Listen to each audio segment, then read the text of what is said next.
Hello, Snow Nerd, and I've actually got a project to show today. First thing for a while that I've done really for, though it's not complete anyway, but basically I've worked on a simple component for a room creator component for the A-frame WebXR library basically, which is potentially quite useful for people. Actually, that's the reason I've done it. This has actually came out of the work I've been doing on Papyrus 3D, which you remember as the VR engine thing I was making a while ago, and I've basically just taken part of that, which I thought would be quite a useful thing for people to use as a component, and converted it into a simple, like at the minute, beta version of a component. So what is it? It's got let me just demo it actually first, so before I ramble on too much. So with this component you can basically create multiple, so this is a version this one's not a particularly sophisticated one, but this is what the component will do. Creates a room. There's two rooms in this instance. You've got one here, and then you can create different layouts, different walls, and it's a room maker basically is the purpose of the component. So it's a simple way to quickly build rooms that you can just walk through. So, which actually, if you wanted to do all this manually with A-frame, would take a lot of time. You'd have to manually place everything. Whereas what I've done here is I've created a simple tool for doing the map editing, adding the walls of different heights, and you can also, like I said, you can add multiple. So this is two instances of the same component running in the same HTML page, loading two separate maps, as it were. So on the surface, and obviously I've passed in different colours to demonstrate that, so you can modify it. You can add custom textures like the floor here and the wall. So it's got quite basic functionality. Obviously at the minute you can still walk through the walls as well. It's just because it's just not set up for physics, though maybe it would work with it, but anyway, that's not the point of this video. So I'll show the map editor as well very quickly. So it also comes, the repository also comes with this map editor, which is a basic way you could basically, and what I'll demonstrate now is basically if you wanted to build a simple map and import it in, there is a process for it. So you can navigate around, fly around, add walls. I'll just have create a simple map. I'm just clicking each time to add a new wall there, like this. Do that. And yeah, okay, I'll just create a little bit of a wall here. And this has got, there's different sizes of walls you can add as well, but I'll just do it with a generic. Still a little bit of testing I need to do on this whole thing as well, so it's not necessarily perfectly working yet. I've only just got the first pass of this code working at the minute. So just you get the idea anyway. I just basically need to but you get the idea. You can fly around, you can create a room, and then you can also do this. I'll create something really basic, really fast, just so I don't have to take up lots of time, build walls, whatever, literally just anything random.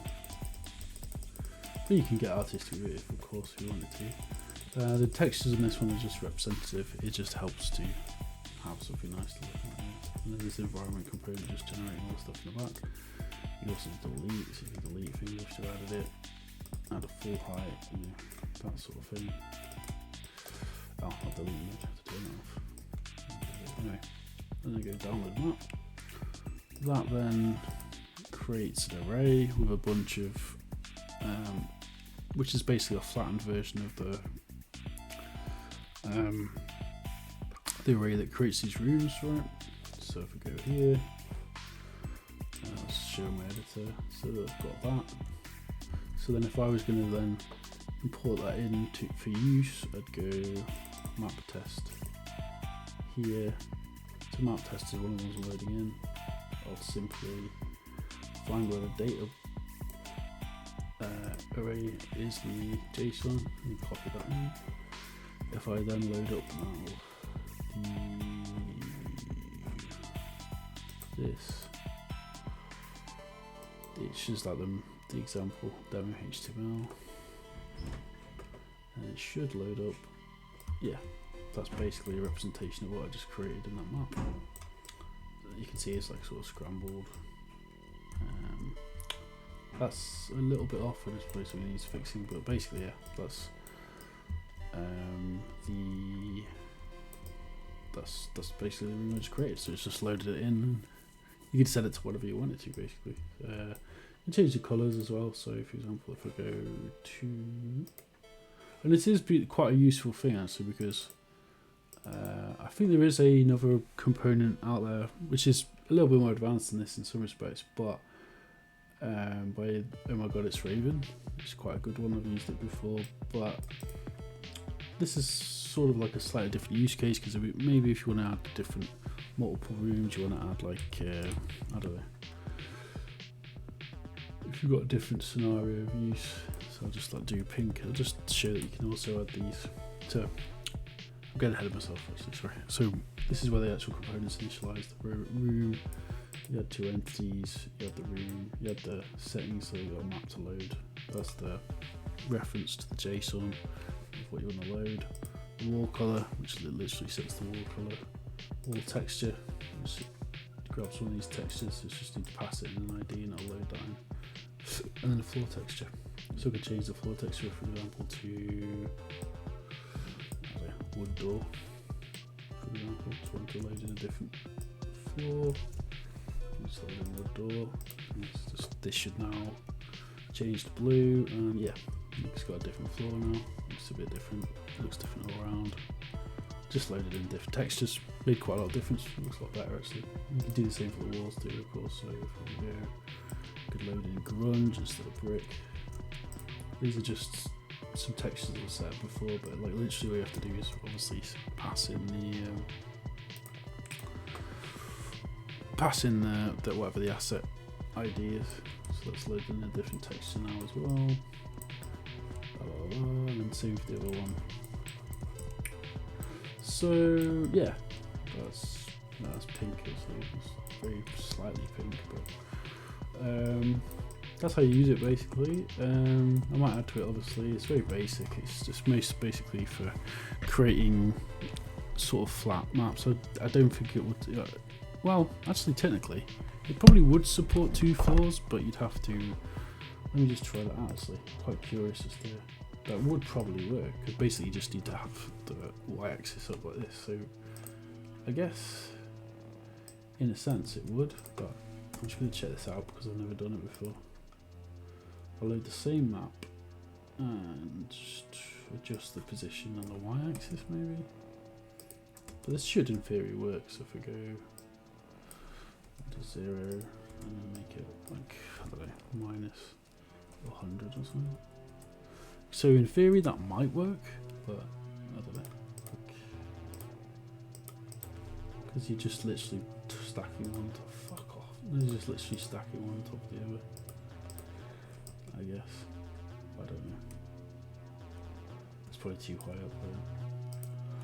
Let me just go into these A-frame inspector and check. It might have just gone really high up, I guess. Freeze, right. Yeah, it's way too high up. Let's put it on like Mark 20 or something. Let's put it like Y, so it's more like 10. I think this would work. Yeah, you could probably do that basically. If you want to do 2 floors, you just have to manually position it, I guess. I don't know. I don't know where it's gone now. It's probably still a bit further up, but out of sight. Let me just do.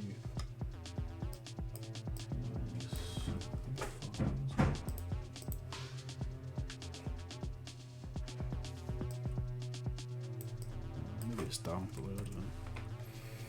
Could be either route. I don't know. Yeah, it's down. Yeah, it's not minus, it's just 5. That's wrong. I just did that the wrong direction. There we go. So you could actually do 2 floors. I just need to do a bit less. Maybe something like 3. That's quite interesting actually. So you could actually sort of create, if you wanted to, you could create multiple floors, which is quite an interesting thing actually. If you wanted to, though it doesn't seem like, I know 3's not enough here. Let me try. Yeah, it's overlapping. I'm just curious at this now. I don't know why I'm using it out this video, but anyway, you get what I mean. You can sort of play around with that, be creative with it, you know. You can even create like interesting geometries doing that, like an interesting do stuff I would never have thought of, right? So if I just do 6, see what that does. But you could do all sorts. I mean, the limits really is your imagination, I guess, with this sort of thing. Set it to 4. But yeah, I hope someone finds use for that. We'll probably try to update it somewhat soon as well. We'll update it a bit. So it will be updated a little bit soon. Some more functionality and just probably some just tidying up and fixing of some things. Like I said, it's not perfect yet, but maybe that basically that is what I need to do it to. So I don't know why it doesn't appear. This is something in the draw distance, but like, and that's probably some sort of bug. I don't know. See, like if I really, that should be the stuff on top should appear as well, so I can see it, but I can't. Stuff like that. Anyway, you can sort of do that, I guess. you can sort of add a generic ceiling that way as well. You just have like literally, if you wanted to create a bit of maze, more stuff to draw, so I don't know if that really makes much sense. I have to load another JSON file just purely for the ceiling. But you could do that if you wanted to, say for example, because in a minute it doesn't really add a ceiling, but so like if you were loading in a generic one, it's this with no ceiling. But if you wanted to, say for example, actually that is double, you can tell, yeah, you can tell it's double the size of that, so it does right. Yeah, anyway, I'll leave it at that. It's like I said, I've gone a bit off there. It's like basically just a simple room creator. Most use cases would be something like, I don't know, you'd create a basic room or two and then join them up, basically, like so.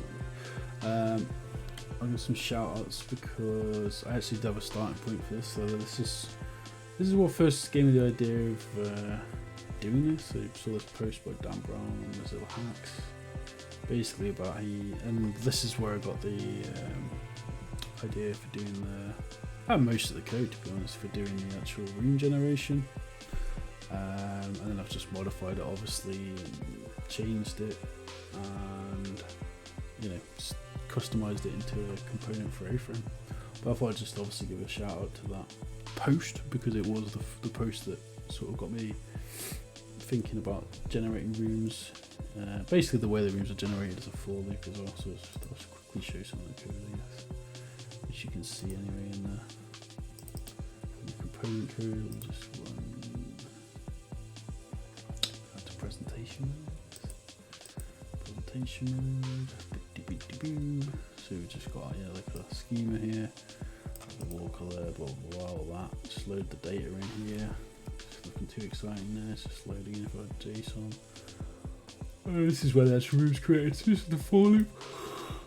This for loop it checks for the height and the width, which we pass it in the map data. Again, it has to be square.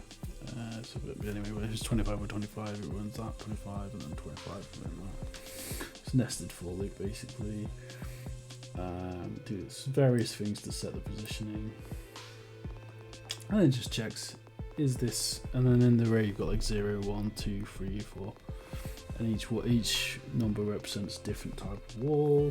So if it comes across a 0, it means it's a floor. If it comes across a 1, it's full height wall to the so on and so on, quarter height, half height. So it's pretty simple actually. Not really complicated, but again, like you can just quite nice, simple. Just want to keep this very light, simple thing that's probably got some use for some people. Probably keep the video that. Like I said, let me just show the. Go to here. There's the GitHub repository. I'll probably put it on npm, but I'm confident enough it'll work. But you can visit this link, which I'll leave in the video itself. A-frame _ room creator. Feel free to use it. I'm just releasing it for free. It's MIT license, so if you need to do something like creating a room in A-frame, this might be a good starting point. And like I said, it's got the map editor as well, so you can just quickly create a map. It sort of documents as well and how you actually get that exported map, and then it basically describes all that, and I've even described it here as well, so there's not much more to cover apart from that, I guess. Alright, I'll be doing it. Like, subscribe. Looks here, useful for anybody, and yeah, that's it really. Bye.